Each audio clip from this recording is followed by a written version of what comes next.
Este programa tem um apoio de Cupra, Performance Hybrid Plug-in. Há uma equipa com a performance certa para se juntar à sua empresa. Atitude, potência e foco para qualquer desafio. Novos Cupra Performance Hybrid Plug-in. Até 132 km de autonomia elétrica. Nem é preciso testar. Agarra a oportunidade a partir de 420 € mês mais IVA em renting para empresas e ENI. Esta é a história do dia da Rádio Observador. O caso Jimmy Kimmel é uma ameaça à liberdade de expressão?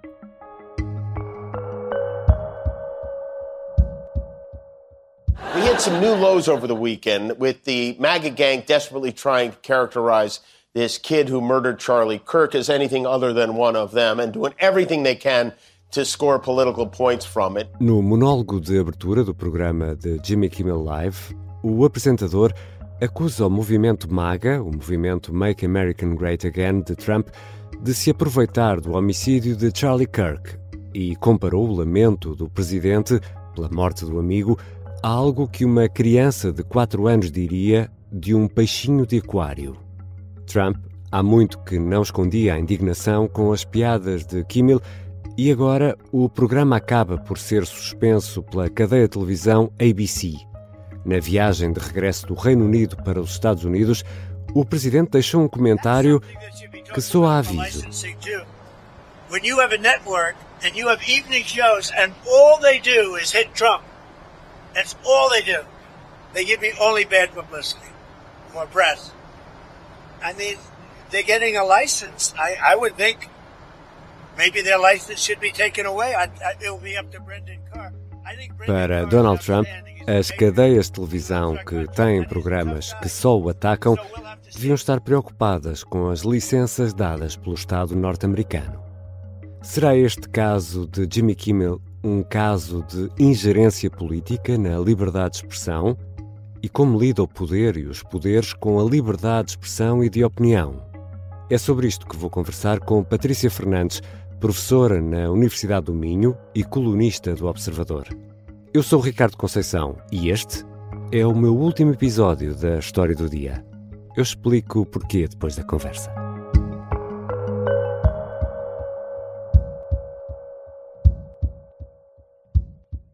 Bem-vinda, Patrícia. Obrigada, Ricardo. É um prazer estar aqui. Obrigado também. Gosto muito de ter aqui. Finalmente podemos ter a oportunidade de conversar na História do Dia.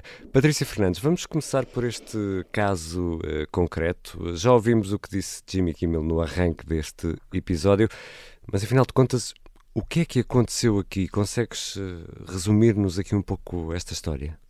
Eu começaria por contextualizar isto em termos daquilo que são os late night shows norte-americanos, que são programas com uma longa tradição na televisão norte-americana e que envolvem uma mistura de comentário humorístico às notícias do dia, geralmente têm entrevistas a convidados e momentos culturais e são protagonizados por aquilo que em língua inglesa se designa como host, um anfitrião, que é a figura central do programa e que em Portugal será o correspondente mais ou menos àquilo que o Ricardo Araújo Pereira faz nos programas de domingo. E estes programas têm milhões de espectadores, são muito populares nos Estados Unidos e o programa do Jimmy Kimmel é particularmente popular, aparece geralmente em segundo lugar na lista deste tipo de programas mais visto. E o que aconteceu foi que, aliás, como a Mafalda Prata se explica com mais detalhe no seu artigo de sexta-feira no Observador, que a ABC Disney, portanto a empresa responsável pelo programa, decidiu cancelar o programa de Kimmel alegadamente como reação aos comentários que ele fez na sequência da morte de Charlie Kirk e que visavam Donald Trump e os republicanos. E este é um caso que se segue ao Stephen Colbert, que no verão também recebeu a notícia de que o talk show, o The Late Show, iria acabar. Também é uma situação, podemos dizer, semelhante a esta ou não? Aliás, é interessante, Ricardo, porque o Stephen Colbert abriu exatamente o seu programa de quinta-feira com a frase "We are all Jimmy Kimmel", estabelecendo este ato de solidariedade com o colega, e a cronologia que a CNN criou para explicar o cancelamento do programa do Kimmel começa precisamente com o fim anunciado do programa de Colbert a 17 de julho, e portanto as duas situações têm sido apresentadas como estando relacionadas. Donald Trump, já sabemos, e aqui vou usar uma uma expressão muito portuguesa, não se ensaia nada perante piadas ou críticas e responde publicamente, ou por viva voz, ou através da rede social, Truth Social que tem, e por regra essas respostas têm uma elevada dose de assinte. Isto é normal num presidente dos Estados Unidos responder a estes comediantes, a estes apresentadores, ou também aqui Trump é especial nas respostas que vai dando? Eu começaria por dizer que, apesar de tudo, Trump é um ser humano. Muitas vezes demasiado humano, para usar a expressão de Nietzsche, e por isso ele não gosta de ser criticado. Nós somos seres sociais e a nossa imagem social é muito importante, e isso faz com que não seja fácil lidarmos com as críticas e os comentários negativos. E isso é particularmente evidente no caso dos políticos, porque são atores ou pessoas que tendem a ser mais narcisistas e quando estão no poder têm uma enorme tentação para usar esse poder para silenciar os outros. Portanto, em primeiro lugar, não é uma especificidade de Donald Trump e entre nós temos, aliás, exemplos desta postura. Eu diria que o que é particular em Trump é que ele não parece ter qualquer vergonha de o fazer, de exercer o poder nesse sentido. E é por essa razão que ele desafia de um modo muito forte e perigoso e em múltiplas dimensões os princípios liberais e as instituições que deram forma aos Estados Unidos. Aliás, Ricardo, ainda recorrendo ao programa e ao anúncio do fim do programa de Stephen Colbert, Trump publicou na sua conta da sua rede social, a tal Truth Social, logo no dia 22 de julho, que havia uma intenção clara de atingir outras figuras e que o próximo seria Jimmy Kimmel. Que estaria na lista. De resto, ele até já chamou estúpido publicamente a Kimmel, não é? Sim. Já voltamos à conversa com Patrícia Fernandes, colunista do Observador, professora na Universidade do Minho, que há muito acompanha e estuda estes temas ligados à liberdade de expressão e também à cultura woke. Será este um caso de ingerência política numa democracia de referência como é o caso da norte-americana?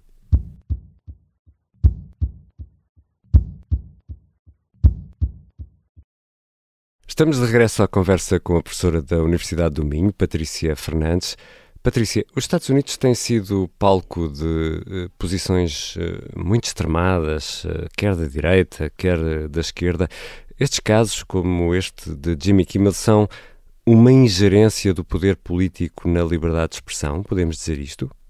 Sim, Ricardo, eu gostava primeiro de agradecer a pergunta ser colocada de uma forma tão ampla, porque a verdade é que este caso não pode ser visto apenas como um problema de Donald Trump. Ele é só mais um exemplo de um clima cada vez mais restritivo de liberdade de expressão que se vem notado, sobretudo nos países de língua inglesa, nas últimas 2 décadas. E é aquilo que nos últimos anos temos vindo a designar como uma cultura de cancelamento e que cresceu, podemos dizer, é uma simplificação, mas rigorosa, à esquerda, com especial evidência desde 2015, e que lançou no fundo as bases para se legitimarem tentativas de silenciamento daqueles que expressam ideias com as quais não concordamos. O cancelamento, quando era feito à esquerda, tinha uma dimensão mais social. Isso diferencia esta questão da ingerência política. Funcionava muito nas redes sociais e isso também determinava muito da sua eficácia, porque acontecia em habitats propícios para serem eficazes. Se alguém dizia alguma coisa que era considerado politicamente inaceitável naquele momento, isso gerava mecanismos de punição social que obrigavam ou à retratação, aos pedidos de desculpa, embora algumas vezes também tenha levado a perdas de emprego. E eram muito eficazes porque os meios de comunicação, os meios culturais, os meios académicos nos Estados Unidos estão muito desequilibrados para a esquerda, para o lado liberal ou democrata. Isso faz com que a punição entre pares funcione muito bem. Aquela ideia que falamos que a imagem social é muito importante. Mas quando Trump e os republicanos magas chegam ao poder, encontram então este ambiente propício ao cancelamento. Todos os argumentos teóricos a favor do cancelamento já tinham sido lançados e até pareceria parvo aos olhos dos republicanos não usar esse ambiente propício para fazer o mesmo. No caso do movimento MAGA e por causa daquele desequilíbrio ideológico nestes locais, o esforço tem uma dimensão mais estatal. Os recursos são diferentes, embora os fins sejam os mesmos. Embora, por uma questão de rigor, também deva dizer que os democratas fizeram também um uso bastante eficaz das ferramentas estatais. Basta pensar na pressão que foi exercida sobre as empresas dos social media durante a pandemia, por exemplo, para forçar um certo consenso, ou como criaram uma figura jurídica muito ambígua e que gera muita polémica, que é discurso de ódio, para obrigar as empresas privadas a adotar medidas de censura. Mais uma vez, o problema é que com esta administração parece haver uma total falta de vergonha e de um afirmar é tudo muito às claras, não é? É tudo muito às claras. Patrícia, e aqui também recorrendo à tua capacidade de olhar a realidade e o mundo, fica um bocadinho esta sensação de que os extremos estão cada vez mais a ganhar terreno e parece que estamos todos, eu acho que podemos incluir todos neste pacote, estamos todos a perder um pouco a capacidade de ouvir o outro, sobretudo quando não concordamos com aquilo que ele diz. Isto está-se a tornar uma espécie de novo normal? Essa é a parte difícil, é ouvir o outro quando não concordamos, não é? Portanto, a questão do extremismo e da polarização, e muitas vezes usa-se neste contexto a expressão balcanização, e não é por boas razões, não é? Exato. Que remete para guerras internas muito fortes, e deve ser enquadrada por isso, portanto, toda esta questão do extremismo deve ser enquadrada no sentido mais amplo das lutas culturais, porque é essa a grande mudança dos nossos tempos, e vivemos num clima, num contexto de conflito cultural identitário, e isto significa que o nosso adversário político passa a ser visto como uma ameaça existencial. O outro não se limita a pensar de forma diferente, o outro não deve poder pensar de forma diferente. Isto predispõe-nos, é o principal problema, a considerar que os fins justificam os meios, e nomeadamente a aceitar a violência como um recurso normal. Mesmo em Portugal, após a morte de Charlie Kirk, os comentários que se faziam às notícias mostravam isso, que as pessoas começam a considerar normal ou legítimo. Quase aceitável, não é? Praticamente aceitável. Sim, publicamente aceitável matar alguém só porque as ideias que essa pessoa defende são, para nós, inaceitáveis. Mas numa democracia saudável, Patrícia, devem existir balizas definidas para a liberdade de expressão? Numa democracia saudável devem existir regras e limites, em primeiro lugar. E, portanto, devem existir regras quanto à liberdade de expressão. Mas essas regras, esses princípios, esses limites variam muito culturalmente. Por exemplo, nos Estados Unidos existe um princípio particularmente amplo, previsto constitucionalmente, que é muito mais amplo do que nos países europeus. E ainda assim, as últimas décadas têm sido marcadas por atos de cancelamento e silenciamento e, portanto, os princípios em si, a existência de regras, muitas vezes não impede que esses mecanismos existam. O que se tem vindo a notar nos últimos anos, e as democracias são muito volúveis e tendem a responder de forma muito rápida às mudanças sociais, é que as populações parecem estar mais suscetíveis a limitações de discurso, até por razões de sensibilidade emocional, não usar certas palavras ofensivas, portanto tendem a aceitar essas alterações, desde que não sejam impostas pelas elites, aqui elites no sentido daquela visão progressista e cosmopolita. Mas quando são impostas pelas elites, quando as populações acham que estão a ser silenciadas, aí gera-se uma revolta forte, como tem acontecido no Reino Unido nos últimos tempos, com a recente manifestação desta semana. E olhando para o caso português, com 50 anos de democracia, Patrícia Fernandes, nós já percebemos o que deve ser ou é a liberdade de expressão? Já temos, deixa-me pôr as coisas assim, maturidade democrática para a defender e aplicar? As opiniões dividem-se muito quanto à amplitude da liberdade de expressão em Portugal. Eu não tenho, por regra, uma posição tão pessimista como alguns colegas que se expressam sobre o assunto. E, aliás, foi interessante ver como na disputa que opõe os Anjos a Joana Marques, houve uma manifestação muito ampla em favor da liberdade de expressão, que às vezes até me pareceu um pouco hipócrita, mas houve essa manifestação pública. Mas em termos jurídicos, nós éramos considerados pelo Tribunal Europeu dos Direitos Humanos um país conservador. Porquê? Porque protegia mais o direito ao bom nome do que o direito à informação e à crítica política. Isso implicou que certos casos que tivessem a ver com os jornais tivessem chegado mesmo a este Tribunal Europeu.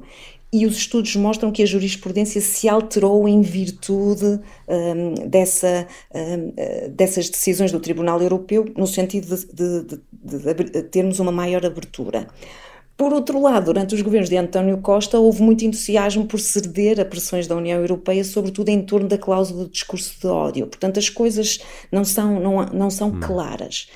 Mas eu chamaria a atenção para um caso que tem alguma proximidade com este do Jimmy Kimmel, que nos transporta mais para um domínio político, que é o de saber se há aceitação pública para que o poder político possa interferir nos meios de comunicação. Portanto, se as pessoas aceitam ou desvalorizam, ou tendem a desvalorizar. E aí o caso Sócrates, Manuela Moura Guedes, é muito mais exemplificativo sobre o que acontece em Portugal quando o poder político tenta intervir nos meios de comunicação.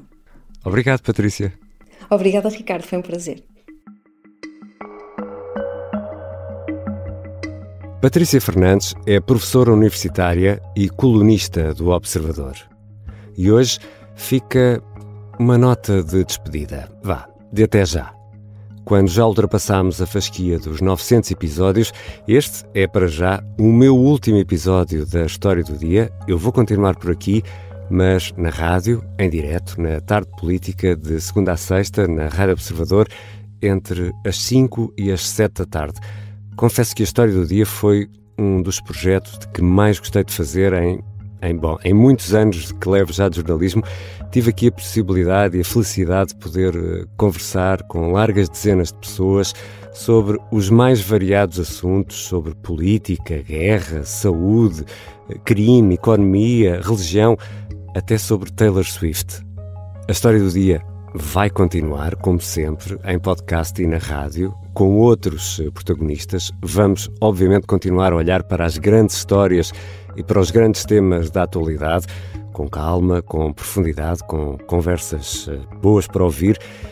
Aqui fica um muito obrigado, um obrigado muito especial aos ouvintes da História do Dia, que tiveram a paciência e a generosidade de me ouvir ao longo destes anos. É bem possível que eu volte um dia destes, mas agora chegou o momento de parar.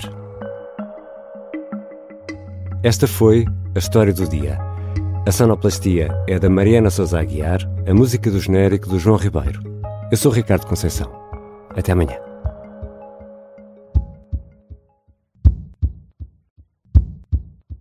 Este programa tem o apoio de Cupra, Performance Hybrid Plug-in. Há uma equipa com a performance certa para se juntar à sua empresa. Atitude, potência e foco para qualquer desafio. Novos Cupra Performance Hybrid Plug-in. Até 132 km de autonomia elétrica. Nem é preciso testar. Agarra a oportunidade a partir de 420 € mês mais IVA em renting para empresas e ENI.